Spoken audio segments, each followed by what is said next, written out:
এই পশ্চিমবঙ্গের একটা অংশ ভারত থেকে বিচ্ছিন্ন হয়ে যাবে। এই প্রাক্তন এনএসজি কর্তার কথাগুলো ভালো করে মন দিয়ে শুনুন। আমাদের আগামী দিনে পশ্চিমবঙ্গ কী হতে চলেছে, এনার কথাগুলো মনোযোগ দিয়ে শুনলে অবশ্যই আপনারা বুঝতে পারবেন। আর হিন্দুদেরকে বলতে চাই, আপনারা একজোট হন, একত্রিত হন, নইলে পূর্ব পাকিস্তান হতে বা পূর্ব বাংলাদেশ হতে বেশি দিন সময় লাগবে না। এটা আমরা বারবার বলে আসছি, তোমাদের চ্যানেলে তোমরাই বলছো, আর কোন চ্যানেলে এই জিনিস দেখানো হয় না।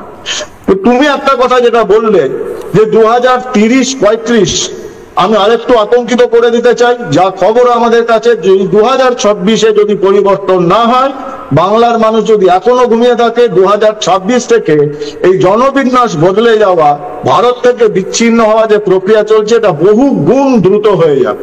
এবং আমি তোমাকে বলছি, টিভি চ্যানেলে 2027-28-এর মধ্যে এই পশ্চিমবঙ্গের একটা অংশ ভারত থেকে বিচ্ছিন্ন হয়ে যাবে। এটাকে যদি আটকাতে না পারা যায়, হিন্দু সনাতনী ছেড়ে দাও, ভারতবর্ষের রাষ্ট্রীয় সুরক্ষা বিপন্ন হয়ে যাবে। সেটা ভারতবর্ষের প্রধানমন্ত্রী বুঝতে পেরেছেন, তাই কলকাতায় এসেছেন। সর্বোচ্চ প্রতিনিধি অজিত ডোভাল স্যার সঙ্গে রয়েছেন। ইন্টেলিজেন্সের কাছে ভয়াবহ সমস্ত রিপোর্ট রয়েছে। আমরা দেখেছি এসআইআর নিয়ে কি হয়েছে, আমরা ওয়াকফ বিল নিয়ে দেখেছি। বারবার বলেছি, সিদ্দিকুল্লাহ চৌধুরীর মতো একজন মন্ত্রী যে বলেছিলেন 50 জায়গায় 2000 করে ছেলে বসিয়ে কলকাতা অচল করে দেবো, আমি আবার বলছি ওটা আন্ডারস্টেটমেন্ট। উনি এক এক জায়গায় 10,000 করে ছেলে বসাতে পারেন। যে কোনো দিন চাইলে কলকাতাকে উনি 5 লক্ষ জেহাদি দিয়ে ঘেঁজিয়ে দেবেন। এই অবস্থা হয়েছে বাংলা। এসআইআর করতে হবে যে কোনো মূল্যে, রাষ্ট্রীয় সুরক্ষা বিপন্ন হবেই।